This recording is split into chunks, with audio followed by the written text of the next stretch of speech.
have Leslie Taylor, our legal counsel from MSU Bozeman. She will be speaking to you about ADA compliance. And after that, we'll take about a 15-minute break, and then we'll gather back here. And then we'll get down to some monkey business and start monkeying around with what we have to share with you today. But just some housekeeping things for our online audience. I want you to be aware that we have these microphones here in the room, and they can pick up a lot of sound, especially close to the front and also from the back as well. But if you have a question, state your question, ask your question, and I will stand up and repeat your question for our online audience. So we'll go ahead and get started. So help me give a warm welcome to Leslie Taylor, our legal counsel from MSU Bozeman.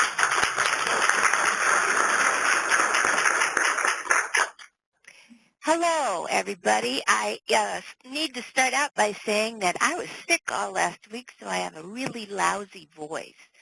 So if you have trouble hearing me or if I break down in a coughing fit, that's why.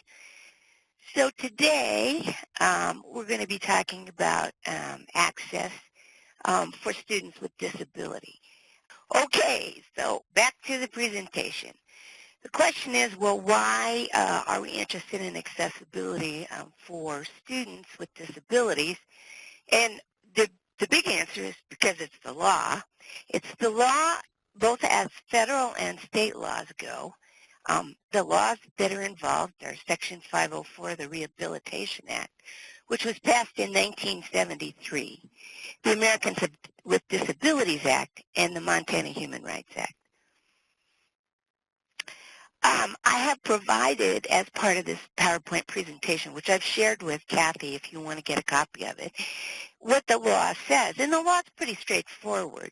It says that no otherwise qualified individual with disabilities shall, solely because of their disability, be excluded from participation in, denied benefits of, or subjected to discrimination under any program receiving federal financial assistance. And so that is our programs because we receive financial aid. The Americans with Disabilities Act expands on that. It provides no discrimination in various areas of the law, including, public accommodation, public services, transportation, telecommunication, as well as employment and education.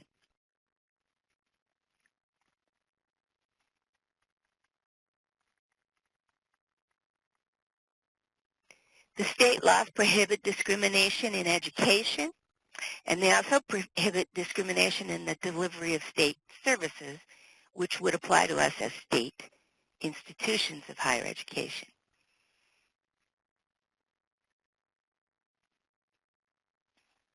Oops.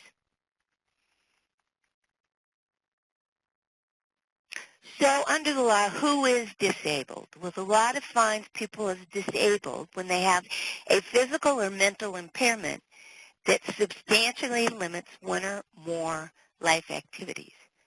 The law also recognizes that anyone with a record of such impairment would be treated as a person disabled or is regarded by people as being disabled, even if they're not, but they're treated as if they are, or anyone associated with persons with disabilities.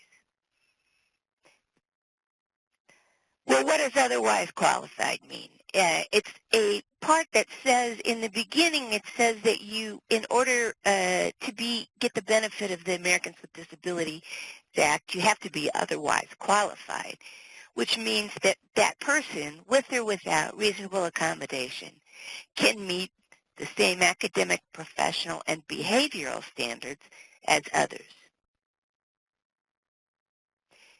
So, to be otherwise qualified, to be disabled, you have to show that you have a substantial impairment of a major life activity.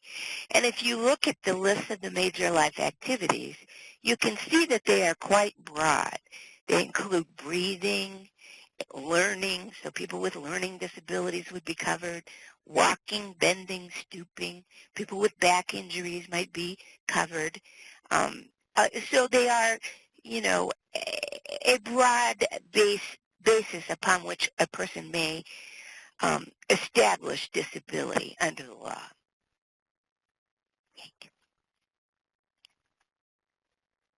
So now I don't know what to do.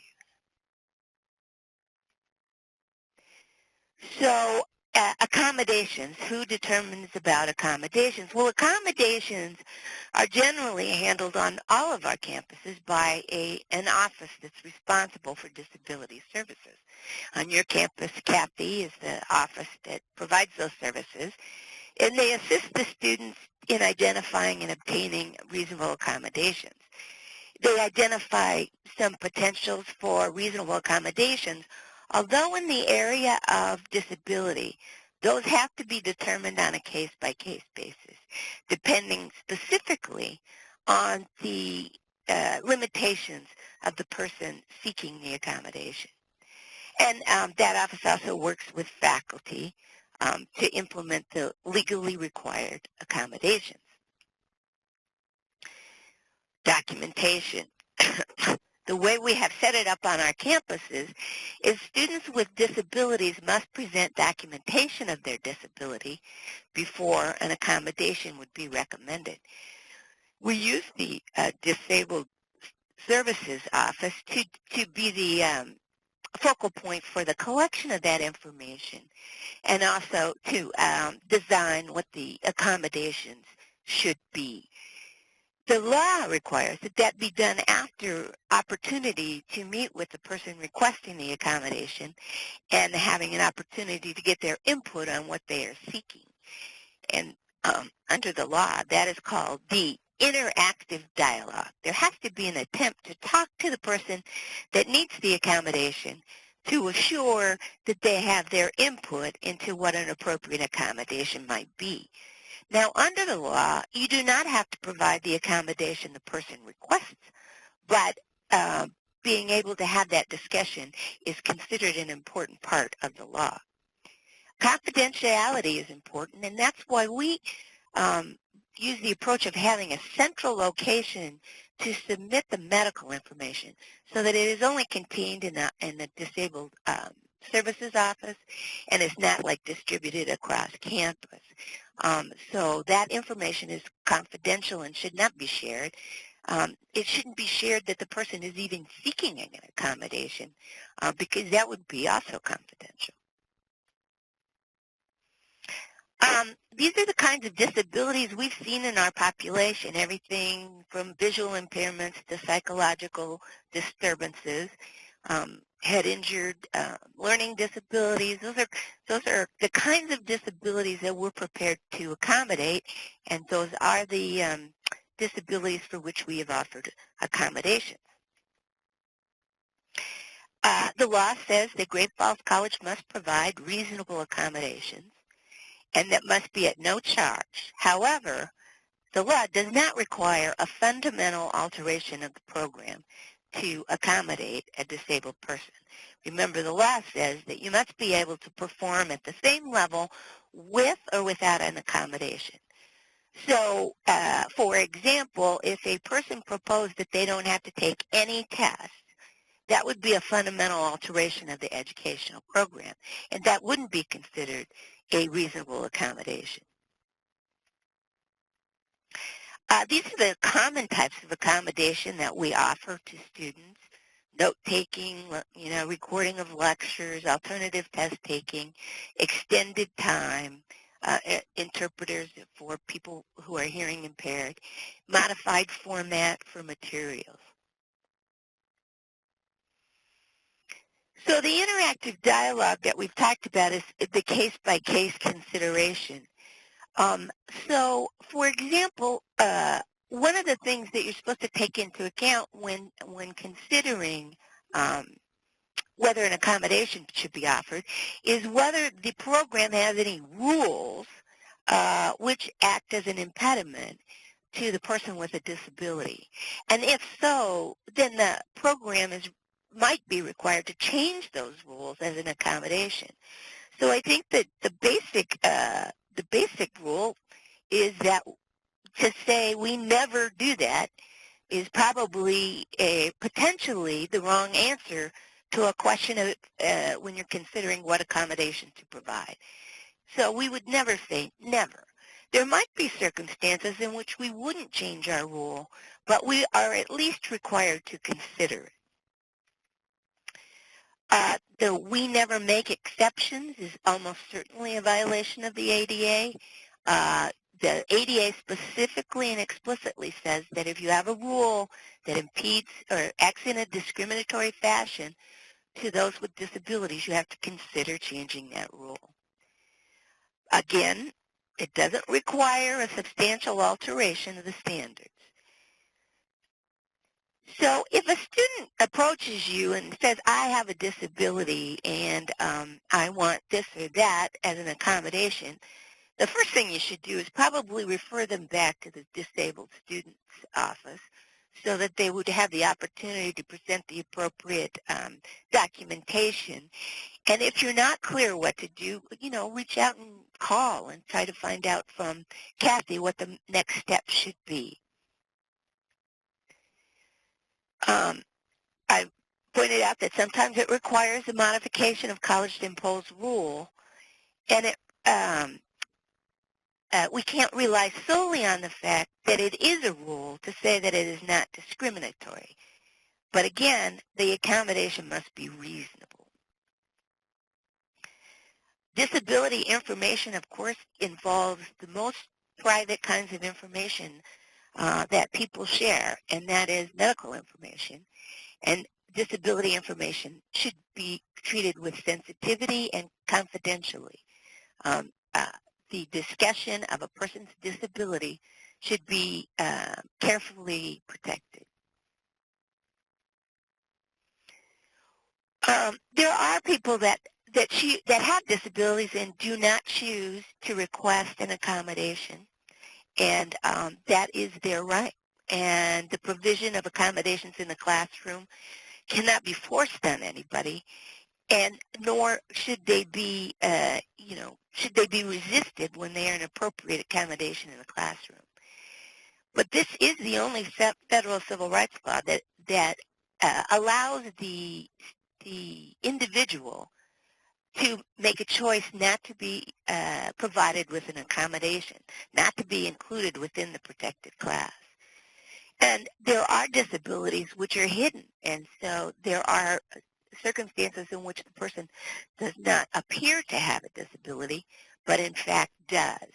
So it's not simply those kinds of disabilities which are apparent, such as mobility disabilities or other kinds of obvious disabilities, such as sight impairment or hearing impairment. It could cover someone with a brain injury, and those often don't become apparent until the person requests the accommodation. So one of the important things in working with students with disability is don't assume. I've had a long experience in working with people with disabilities, and I have discovered that in the course of anything that can be done by anyone, there's always a person with a disability which one believes should be, impossible for them to perform the skill that's being thought of. And there's a person with a disability that can do that. So you really have to start from that place, is that they should be free to pursue their goals. I use the example of a young man that was on our campus who had no legs. He traveled around campus on a skateboard and didn't use a wheelchair, used his skateboard. And that young man traveled the world, went to Nepal, other places where there was not good ADA accessibility standards. And he figured out a way to do it in every country. And I think it just shows that students with disabilities should be looked at in terms of what they can accomplish, not what they can't. So that they do, everybody with a disability, even if you believe the disability may severely impair their ability to perform in your classroom or to engage in the occupation they seek, they should be given the chance to show you that they can. One of the concepts that's important to think about in designing instruction is that the approach of designing instruction in such a way that it accommodates everybody without having to make particular adjustments for particular types of disabilities. And there is this, I put the site on here because they have a lot of great resources. The Center for Universal Design at the North Carolina State University. And they talk about, designing everything in a way that it will speak to all learners. It will speak to learners who might have a hearing impairment, those who might have a visual impairment, and that you think about that in designing your classes so that you start from the place of wide availability and accessibility, and then if there is need for accommodation for individuals, it would be on the, for individuals with very unique kinds of disabilities.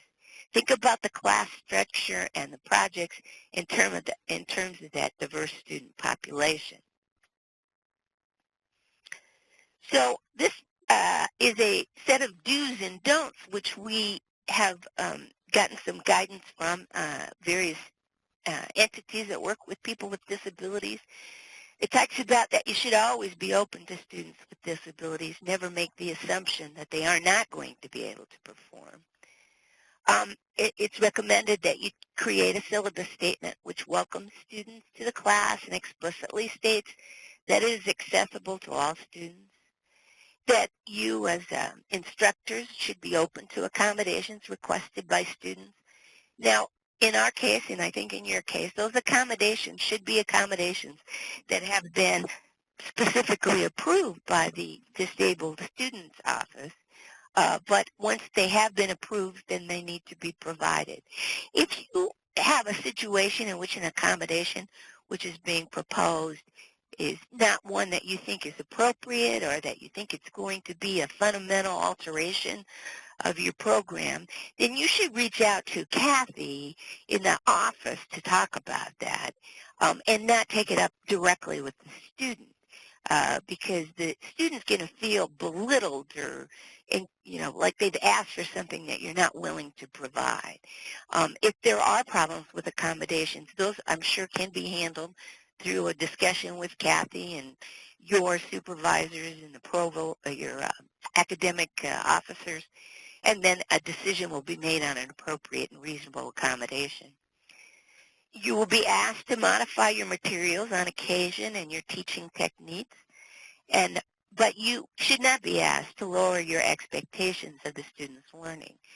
Once the student is provided with the accommodation, our expectation is that they will be able to perform in the same manner as other students. You'll be asked to adjust sometimes your teaching style or your tests or materials.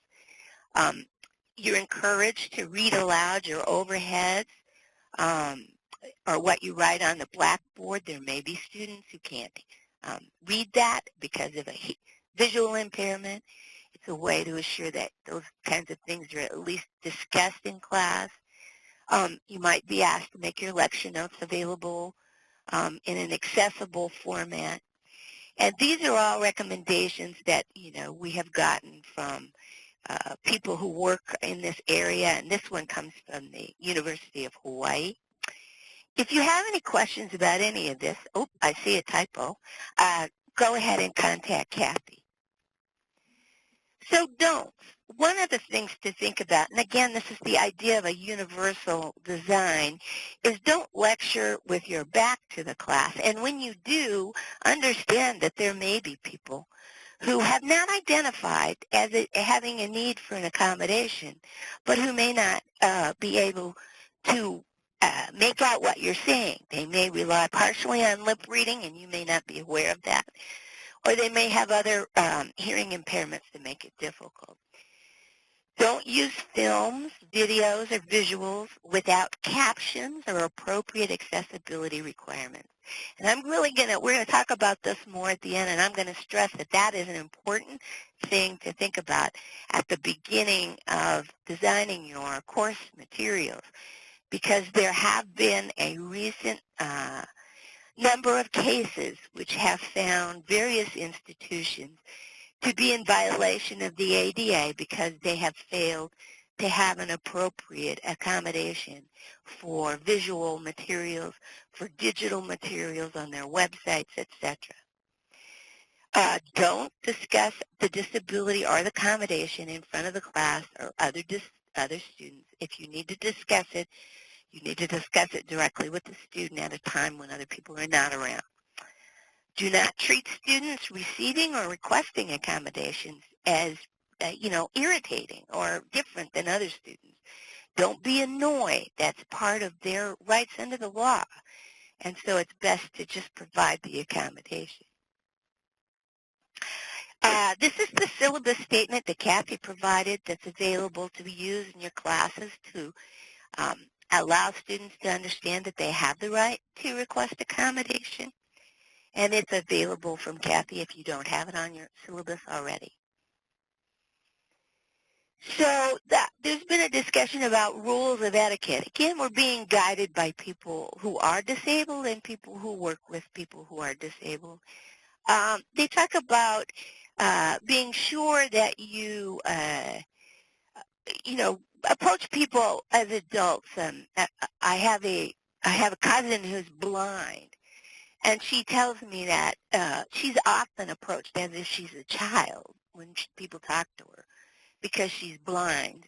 They'll either speak to her like she's a child, or she says they often talk to her in a really loud voice, like it isn't that she's blind, but she's hearing impaired. And so those are things that she finds kind of unusual, that they would, speak to her in a different way. And so that's kind of part of what they were talking about, is that, speak to them in the same manner you would other people. Most people who have disabilities have spent a long time with them, and they know when to ask for assistance, and they know how to politely decline assistance. When conversing with a person in a wheelchair, it's recommended that you could place yourself in a position that's more eye to eye, so that it doesn't feel like you're hovering over them. Use normal voice and diction. Address the person, even if they have a companion or an aide with them. Oops.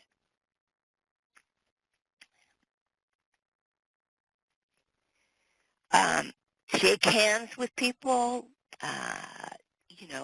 Don't assume that when you approach a person who's blind or visually impaired that they will be able to identify you. You should introduce yourself so they know who they're talking to. When working with people with speech impairments or speech difficulties, they recommend that, you let the person speak in the way that they do, and that let them finish their train of thought and exercise patience. It's hard not to jump in and help people, but that's part of how they speak, and it is our duty to let them do that. We talked about that people often may have a hidden or invisible disability. They may appear disoriented or confused, but that all may be a result of a learning disability or emotional or intellectual disability. Talking about, saying the wrong thing, I think that's a thing that we often talk about. I have spoken to my cousin about that, like saying things like, oh, I'll see you there, or you'll see me there, or those kinds of things. And she was saying, that people get all nervous when they say something like that, and that the idea is just to be relaxed. Everybody says something inappropriate at some time. We all have, and we probably all will again. And that not to worry so much about what you say, but it's how you say it. Relax. Just to be prepared to work with people with disabilities. So I'm going to spend a little bit of time talking about this kind of hot item with the Office of Civil Rights. The Office of Civil Rights is the office in the U.S. Department of Education that is responsible for the enforcement of the Americans with Disabilities Act and the Rehabilitation Act. Recently, there have been a number of cases that involve compliance reviews they have undertaken of various universities and colleges concerning the accessibility of electronic information and technology. So under their definition of accessible, it is that a person with disability is afforded the opportunity to acquire the same information, engage in the same interactions, enjoy the same services as a person without a disability in an equally effective and equally integrated manner with substantially equivalent ease of use. A person with a disability must be able to obtain the information as fully, equally, and independently as a person without a disability. So this comes right from a decision that they have recently put out, and it is a movement in a direction that's kind of unique and new that we need to be thinking about. When the Rehabilitation Act was first adopted in 1973, there was quite a bit of attention on you need to be able to deliver the service, and as long as you can deliver the service, it doesn't have to be delivered in the same way, so that you could choose to deliver the service in a different way to a person with a disability, and that was found legally acceptable. I see a movement in the recent decisions of OCR that suggests that will know that's kind of like a separate but equal view of the law, and I'm seeing that is not the current interpretation of the Office of Civil Rights. So, for example, if you provide a movie in class for everyone to watch, and it is not captioned, and the person with a hearing impairment cannot access the movie, it probably will not be considered appropriate to have that person have to wait for the caption and see that movie at a later time. So those are the kinds of things that will be useful to think about when you're designing your program. If you're going to be using any kind of audio-visual, those need to be set up so that they are accessible to the extent we can anticipate that for hearing impaired and visually impaired. This goes on from this resolution agreement against the University of Cincinnati. Although the proposed accommodation might not result in identical ease of use compared to that of persons with disabilities, it must ensure equal opportunity to the educational benefits and opportunities afforded by the technology and the equal treatment in the use of technology. And as you can see, that's a pretty recent decision. It was decided about a year ago. So what is required? Well, under these recent decisions, and like I said, there's been about 4 or 5 of them in the last year or so, and it says that colleges must, this comes again directly from one of the decisions of the Office of Civil Rights, colleges must ensure that the information provided on their website or as part of their online learning, in their course management systems, that they're accessible to students, prospective students, employees, guests, and visitors with disabilities. So it kind of goes beyond the classroom. It's also talking about, can a person with a disability pay their bills? Can they register? And the Office of Civil Rights has engaged a number of disabled people to go onto the websites of various institutions of higher education and to attempt to access those types of services to determine whether or not your site is capable of being accessed under those circumstances. But it also will apply to the materials that you provide in the classroom in terms of, if you're using D2L, you need to be sure that the chat rooms, that your assignments, the use of PDFs must be in the format that are accessible to students with disabilities.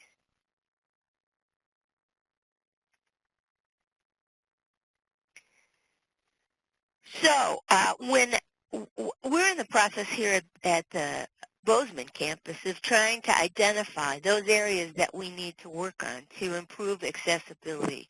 We've made quite a bit of progress on the university-maintained websites that are available on the university homepage, etc.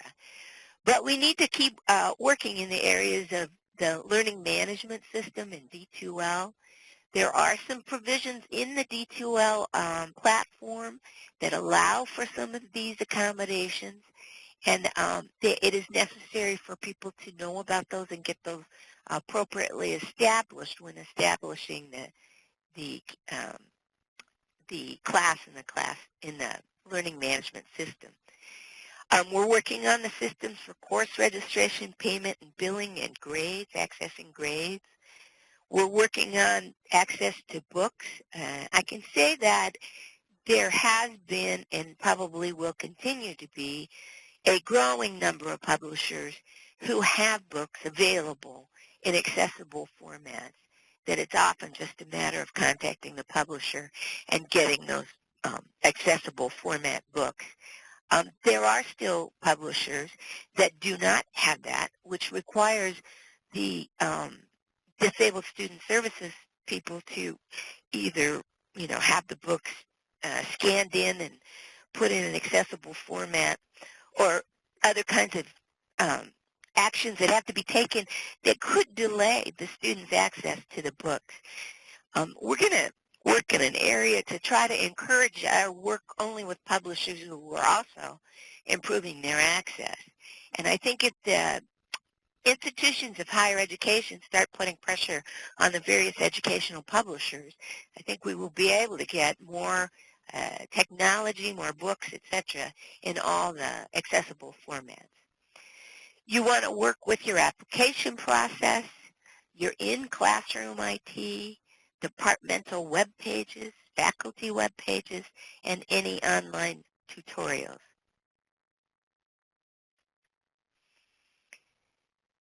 So under the requirements, I'm going to have a little coughing fit. Let me take a drink of water here.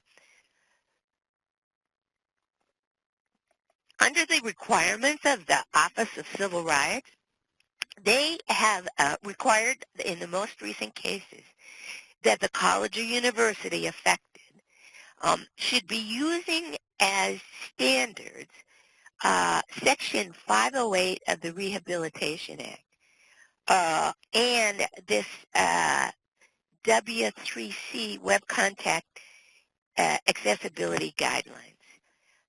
Both of these do not explicitly apply to, under the law, to the university.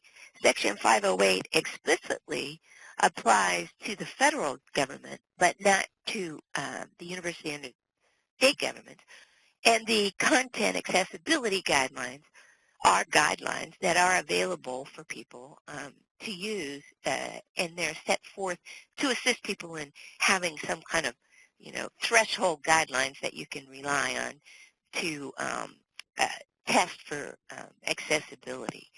And it does allow any other standard or combination that will render the electronic information accessible. But these provide kind of like a map to what would be required to meet the requirements for accessibility for electronic information. And I think they provide somewhat of a safe harbor, too. If you are using these as your guidelines, it is unlikely that you're going to be found by the Office of Civil Rights to be discriminatory in not providing accessible material. We do have to remember, however, that as to an individual student, if they need something more than or different than what is contained in these guidelines, we would have a duty to analyze whether we could provide that and whether that would be an appropriate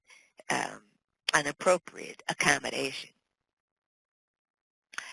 OCR, in these cases, now I've talked about several of them, this is what they're requiring of the colleges, and we should be prepared for this. they're requiring that they conduct an audit and that they put together a plan for conducting such an audit so that there would be a group that would be looking at the various websites we talked about. Okay, how do I apply for college? Is that website accessible? Does it meet those requirements? Many schools retain students with disabilities to specifically go test the various websites to see whether in fact they can be utilized by them given their disability. The other thing they are requiring is that electronic information that we obtain from third parties is also accessible. Now, there has been an explosion in the use of third-party material as part of the university's delivery of services. We're buying a lot of software from people. We're using course scheduling software. We purchased the alcohol EDU software, etc. And part of the requirement in these cases in which the OCR has submitted a final determination is that you must assure that those products that you purchase for use are also meeting the requirements we talked about, either Section 508 or the guidelines. They're requiring training for those who create electronic information, so people who maintain websites, people who put information on the web, those people, faculty who use D2L, those kinds of things.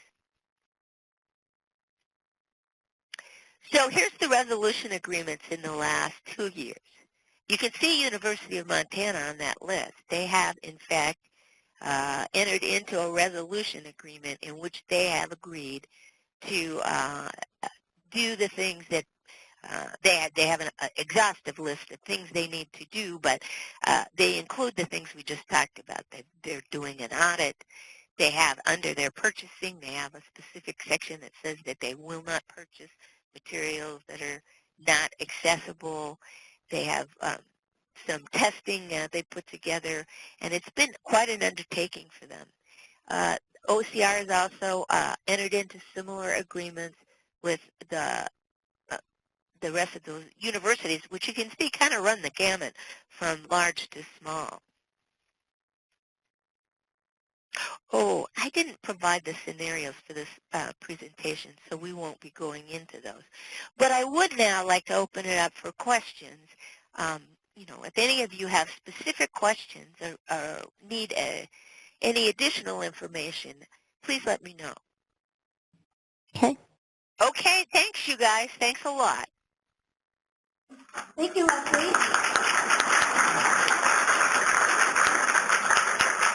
I'll leave you to continue with your monkey business. Okay, thank you, Leslie. And so we'll take a 15-minute break, and we'll come back, let's say right at 2 o'clock. How's that? Just a little bit more than 15 minutes. We'll come back, and we'll get down to monkey business. Okay. So welcome back, everyone. With the weather the way it's been lately, it's been a jungle out there. And speaking of jungle, what do you call a monkey, Christy, that sells potato chips? I don't know, what? A chipmunk.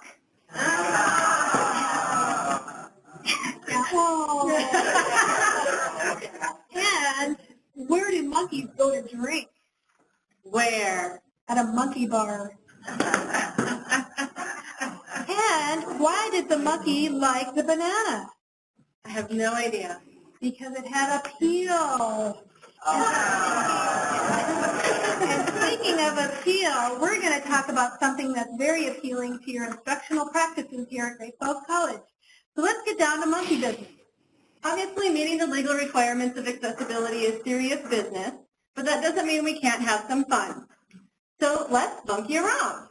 I would like you to please stand up, even those of you who are coming in from joining us online, and do the following activity. The directions are all going to be on the screen, and I think that's all you need to do for right now. So just watch and follow. Everybody stand up, and then follow along.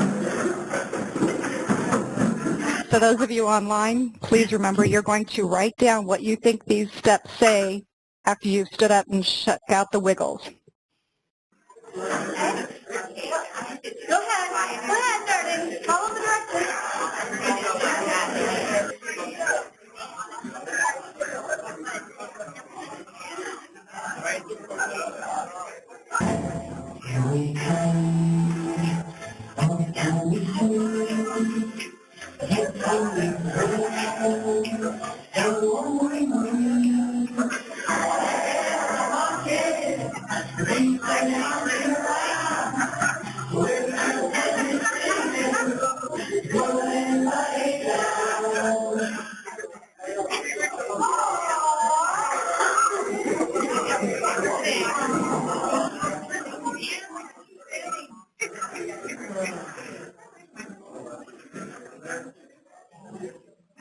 So what was that?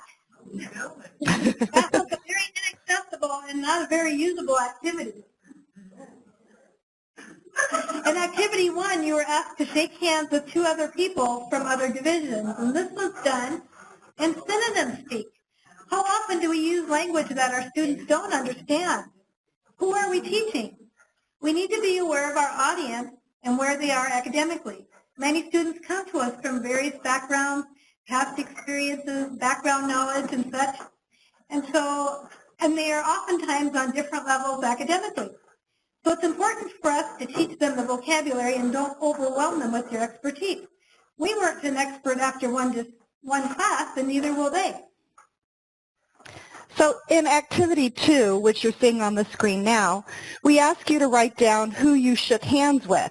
It's a very simple task. However, the text was hard to read. And so even those of us that are sighted, we need to be aware of our choices in fonts, colors, and word usage. Even if you could read this and you're able to do it, it might have taken you a little more time than it should have. And with these activities being timed, that caused another level of stress that made it more difficult. Similarly, disabilities may not be complete blindness or deafness, but those in-between places where we all just need a little help.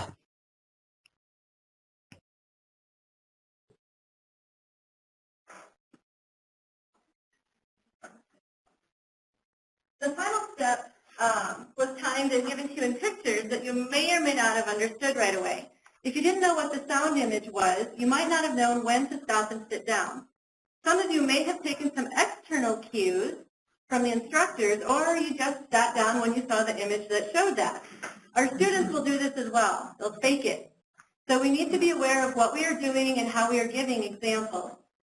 Hopefully this activity has helped you to remember and appreciate what it's like to engage in activities that may or may not be the most accessible to you.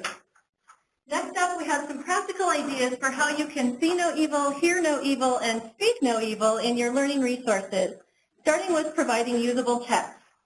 Kathy is bringing some handouts around, and for those of you online, or for those of you who don't get a copy, because I probably didn't bring quite enough today, if you really want a hard copy, I will print more out, or you can get to all of these resources on the Tech in 10 website, or just send me an email and I can send you a digital copy as well. So there's some things coming around for those of you here. For those of you who are in the online environment, Cheryl has loaded all of the handouts into the online instructors only D2L shell. So you should be able to refer to those documents and feel free to print them out wherever you are. All right? So we should give them just a few minutes till these get passed out. So maybe we could go over what the symbols were, though, in the ones that put the Hey David Month, so that you can understand what we were having you do.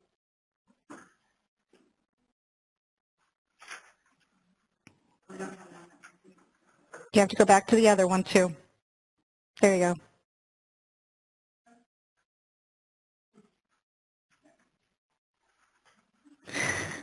Hey, it's the monkey.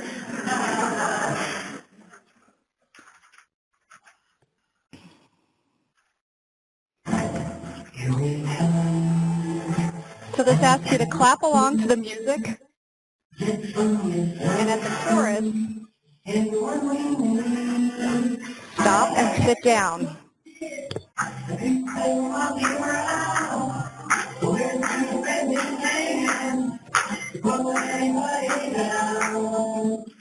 And if you listen here, Cheryl, she was saying that the code is clap to the music. When you hear the chorus, stop and sit down. Ah.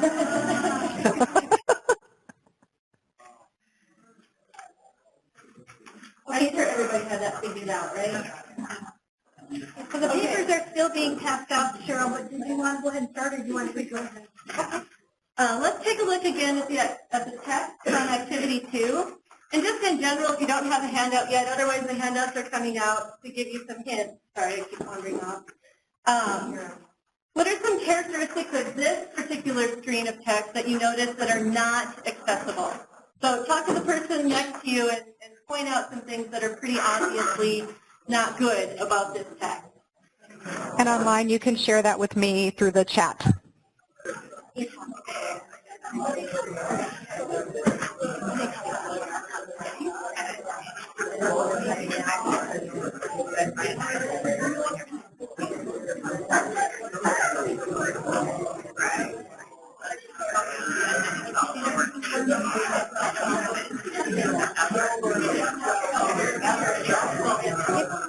Okay. All right, we're going to go ahead and continue. Probably you noticed some obvious things like the colors that were used, the letter arrangements that are nonsensical, and maybe even the font choice. Other ways to make text usable is to make sure you're using headings properly. So for example, if you're making a Word document, you should use the Styles menu for your headings. If you are creating a PDF, be sure to run the accessibility checker. And remember to add proper alt text to all of your images that you're sharing digitally. The alt text is the text that can be read aloud by the screen reader. When you're thinking about the alt text, remember that to ensure accessibility, all informational images need to be explained in real text somewhere in the document. So it can be an alt text description that's read aloud by screen reading software but not seen on the screen. It can be a caption that everybody sees and is read by a screen reader that includes a description of the image significance or a description in the surrounding paragraph text. Basically, when you're using images, ask yourself the following question. Can all students obtain the necessary accessible information about the image through either the alt text, the image caption, the surrounding text content, or a long description on the page?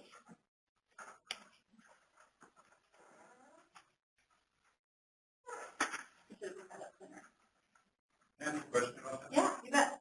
When you convert that document to a PDF, the alt text, Okay, so the question was, when you convert that to a PDF, does the alt text stay with it? And the answer is yes. Yep, it'll carry it over. And when you do that, if you convert to PDF and run the accessibility checker, it will actually go through and tell you if there are any images on there that are not, or that do not have alt text assigned. Any other questions about no tiny font?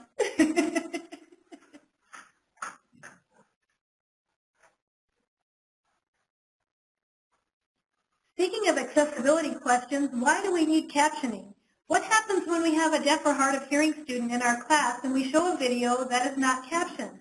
Let's put the shoe on the other foot and see what it's like to see this type of video and not have access to the information.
Okay, did you get that?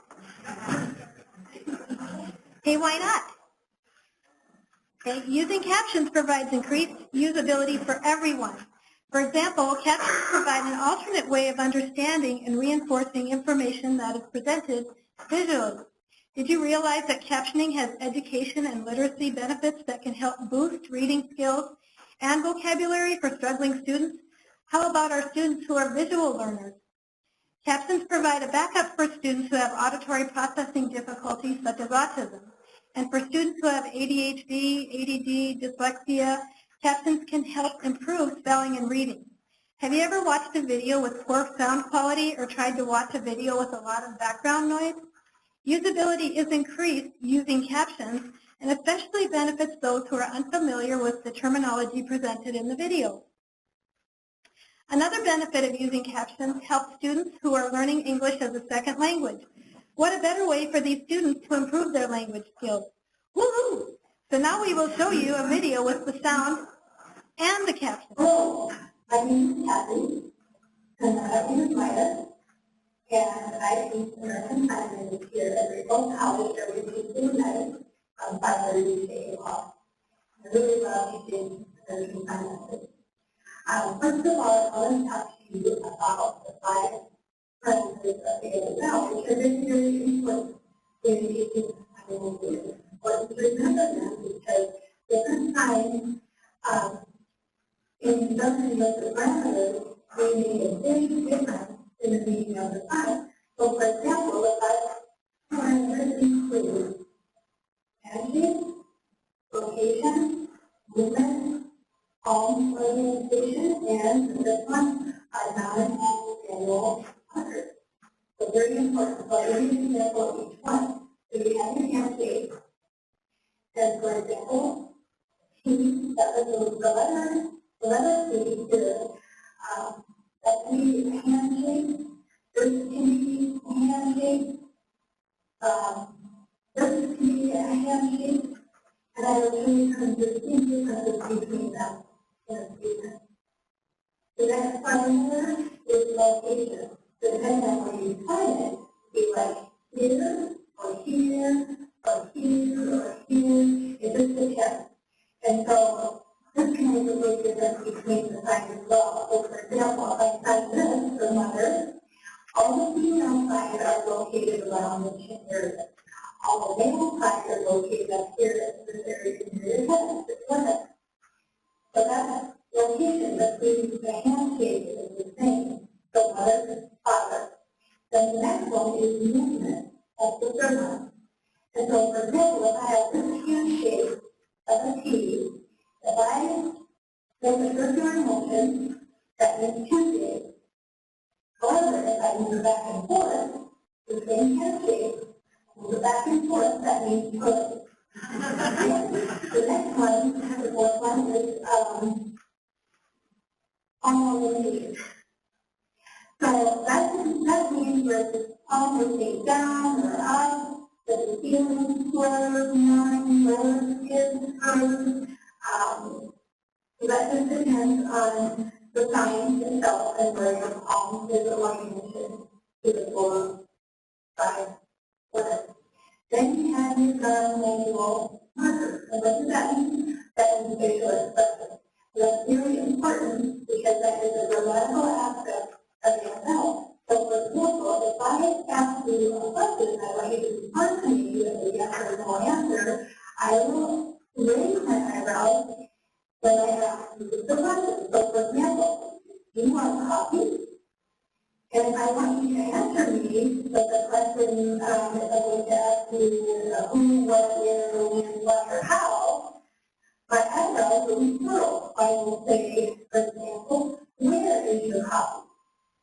Does that make sense? Okay. So those are the examples of the parameters of ASL. Okay. So as a side note, you may have noticed the sound quality of the video was not that great. It was kind of poor. So didn't you think that the captions really helped clarify what I was speaking or what I was saying in the video? Okay. So woo-hoo! All right. So, Carol, on to you. All right. So this next section is talking about speak no evil. And so we need to be aware of what we're saying and how we're saying it.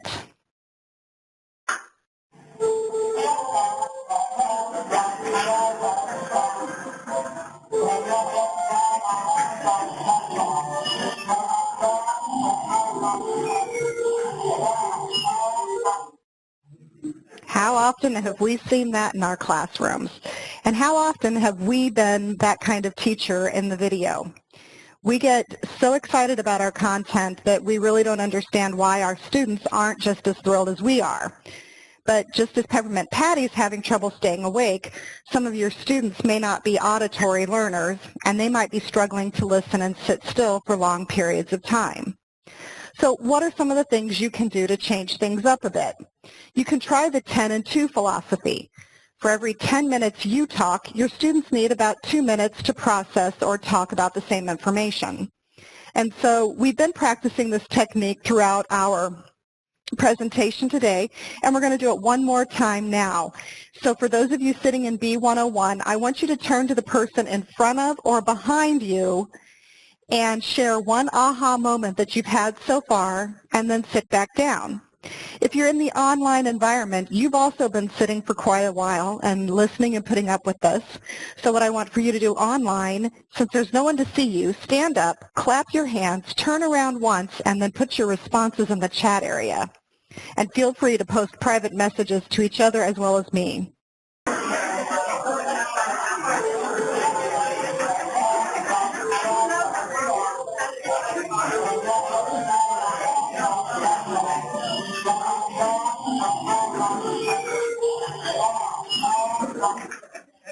All right. So when outside influences get in the way, such as outside noises, as a matter of fact, for those of us that are online, you should hear what you all sound like in B101. It's quite interesting. Voices fade in and out. And so when your students are trying to learn, everything else in the world is so much more interesting than what it is you're trying to teach. So you need to be careful of how things and what those noises are.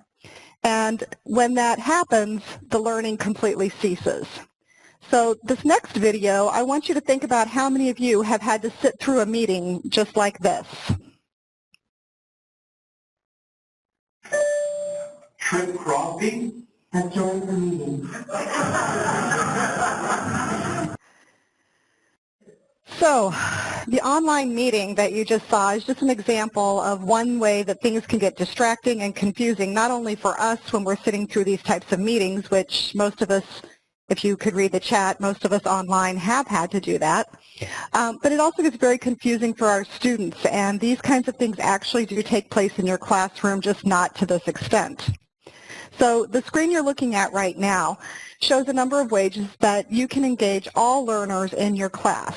And it really isn't about accessibility anymore, even though that's what we've been calling it. It's more about usability. And the first and most important item on this list is that safe environment for learning, making sure that you're providing a space where your students feel like they are welcome and encouraged to participate. And I'm sure that all of you are enthusiastic about your content, so that one really goes without saying. But are you providing group activities, guest speakers, and some of the other options that are on this page? So I said we're focusing more on usability instead of accessibility. So what's the difference? Well, let's look at this next picture, and that'll kind of give you an idea of what we're talking about. In this cartoon, we see a gentleman shoveling the stairs for students so they can enter the school. And there's a student on the left. I am right and left challenged, by the way. And he asks, could you please shovel the ramp? And this student is in a wheelchair. To which the gentleman responds, all of these other kids are waiting to use the stairs. When I get through shoveling them off, then I will clear the ramp for you. The student in the wheelchair replies, but if you shovel the ramp, we can all get in.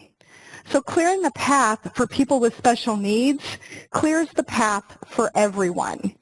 And so our number one idea is to change the mindset from accessibility for a few to usability for everyone. So when we're looking about accessibility, according to this, is ensuring an equivalent experience for people with disabilities. Universal design is a way of providing access by removing barriers and leveling the playing field for our diverse population of students. Usability is about designing products to be effective, efficient, and satisfying. So in that vein, universal design allows a student to control how he accesses the information and learning, while the instructor monitors the student's learning. Our goal is to maximize usability and learning across all populations to all aspects of instruction so more students can be reached. The ways to maximize learning is to create a class climate that is all-inclusive and provide a physical environment that is accessible and utilizes resources and technology. Teaching is about communicating and maximizing the student's experience. Usable accessibility combines usability and accessibility to develop positive user experiences for everyone, especially when we provide instruction that is intuitive and easy to understand regardless of the student's past experience, background knowledge, language skills, or current concentration level. When instruction is accessible, it benefits all students and makes learning more appealing to diverse learners. The goal of good teaching is to reach every student, not just the A students. Our instruction needs to be flexible to accommodate individual preferences and abilities, and eliminating unnecessary complexity, being consistent with our expectations, and accommodating a wide range of literacy, and providing continuous feedback on a regular basis gives our students a much more positive experience. Ways that we can do that could be like providing rubrics or examples of what a final project would look like. So before we get started on this, those of you online, in your video at the top, you have a picture of 3 people. If you click on that, that will take this full screen and make it a little more interesting for you.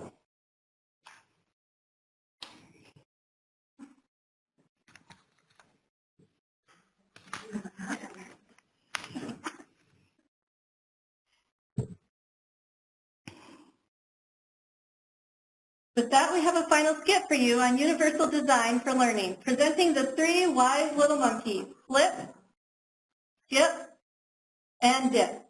Hello.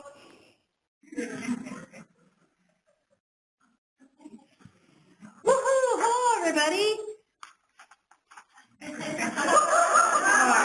You seem very animated today. What's gotten into you? Have you been monkeying around? I just started to learn about Universal Design for Learning, or UDL, and it is so cool. Have you heard about it? Of course, UDL is more than just a barrel of monkeys.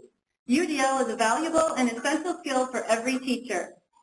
Hey, what do you guys know about UDL? UDL is a set of principles that educators use to develop more engaging and accessible course documents, assignments, and learning activities. It helps them address the diverse learning needs of our students. Well, I'll be a monkey's uncle. Does that mean that I have to lower my teaching standards? How low can you go? Limbo low? So you would not lower your standards, but the goal of universal design is maximizing learning for all students to all aspects of instruction. Well, I don't want to throw a monkey wrench into the works, but it really does sound complicated. Yeah, I used to think so too, but it is really based on 3 simple principles. 3 principles? You mean like the 3 wise monkeys like us? Yep, that's right. Each of the UDL principles are about giving students a variety of ways to learn and express what they know. Yeah, let's see if I remember correctly. The first principle is providing multiple means of representation. Oh, so monkey see, monkey do. Just kidding. Okay, how do I do that? It's simple. Everybody can do this. Providing multiple means of representation. Yeah, something point. You can do it. There we go. And point. It's based on the idea that everyone sees, hears, and reads information differently. So educators present information and content in different ways. For example, I might speak, draw, and create a demonstration about a topic. Or I could provide opportunities for students to interact with each other or use models or simulations to understand concepts. Another example of providing multiple means of representation is that I created an audio recording explaining how to complete a major assignment.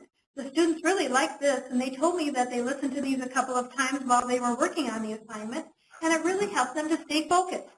Well, this is something I can go ape over, since each of the UDL principles are about giving students a variety of ways to learn and express what they know. Oh, well, pass me a banana. No, really. Thanks, Kathy. All right, so what's the second principle then? I don't remember because last. I'm sorry. All this monkey business. Did you get your banana, Cheryl? Got my banana. The second principle is providing multiple means of action and expression. Yeah. Now you try it too. Yeah. Yeah. Right. This is about how to give students more than one option to show what they know. You know, it is a jungle out there. An example of providing multiple means of action and expression is to give students more than one option in an assignment by making the assignment flexible. I try to make the most of individual learning needs. When I look back on what I was doing in the past, I realized that I was creating an unnecessary barrier by allowing students to demonstrate what they know in only one way. Now I like to provide choices for students. Students can create blogs, wiki pages, web pages, videos, portfolios, past presentations, and more to demonstrate their understanding. So what about course learning outcomes? You can't change the outcome, so how did you figure this out? At first I was stuck too. Then I went to this great session on usability and found it was actually quite easy to come up with a few different ways to measure the course outcomes and provide multiple means of action and expression. Swingin'! Well, I'm willing to monkey around with some new ideas, so I guess maybe we should move on. What's the third principle? The third principle is to provide multiple means of engagement. There are many different factors that affect student engagement. Right, just like the many rainforest species. No one student is alike. For example, some students might like to work alone and others may like to work with their peers. That's right. In reality, there's not a one-size-fits-all approach to engaging students. You just can't ignore the 800-pound gorilla in the room. So do you have any more suggestions for me? I do. Yay! Let's hear them. Besides multiple means of engagement, I use a lot of storytelling, role-playing, and real-life case studies to engage students. Creating a class climate where students feel welcome encourages more interactive participation. I also encourage students to form study groups, use the Academic Success Center, and I even provide them with study skills and strategies for learning. That's great. The more research I do, the more I learn about innovative ways to use UDL. Recently, I created an online project calendar to help students plan a group project and a study guide with focus questions for students. Wow. This is where the law of the jungle really applies. Faculty-to-student interaction is really critical. When faculty understand and know who the students are in their class and they care about them, they actually feel valued. And when we anticipate diversity, we can reduce the need for individual accommodations. You two really know your stuff. Sounds like you should be our usability ambassadors here at Great Falls College. Thanks. That sounds like a great assignment. I found that this really fit well with what I already knew about active learning, authentic assessment, and student engagement. Cool. So what do you plan to do next? It doesn't involve a monkey suit or something, does it? No, I'm just going to keep learning about UDL. UDL just does not advocate for one single instructional practice, but combines a variety of practices to engage and challenge students to think critically and to provide alternatives for gaining and expressing knowledge. The greater appreciation for the challenges that our students face, or the greater appreciation we have for the challenges that our students face, helps us become better instructors. I heard that e-learning will soon have a website on usability with lots of great ideas and resources. I also heard that e-learning is going to have a new course for faculty and staff called Instructional Design for Usability. It can be taken for graduate credit through MSU Northern or continuing education unit. There are a lot of great ideas and resources on making your course accessible to all learners. Well, I'll be a monkey's uncle. I will look for an announcement about that course. Usability has many benefits for our students, our programs, and our college. Providing multiple means of representation, expression, action, and engagement helps us to create a more flexible and inclusive classroom. I guess we should swing on out of here so we can keep spreading our message across the jungle. Ray, before we leave, we should check for understanding. Let's all repeat back the 3 principles of universal design. Ready? Multiple means of representation. Multiple means of representation. Multiple means of action and expression. So multiple means of action and expression. Multiple means of engagement. Multiple means of engagement. All right.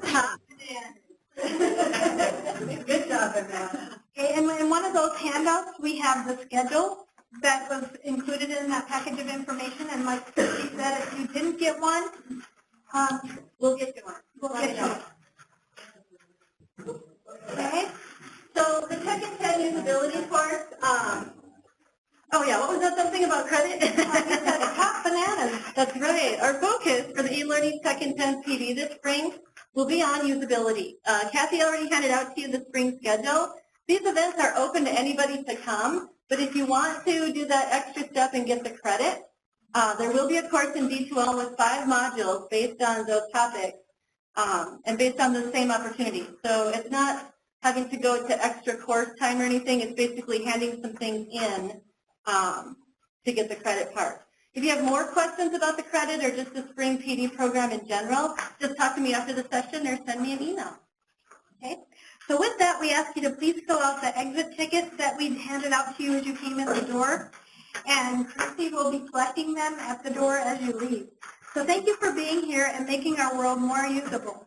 Remember, there's no success without access.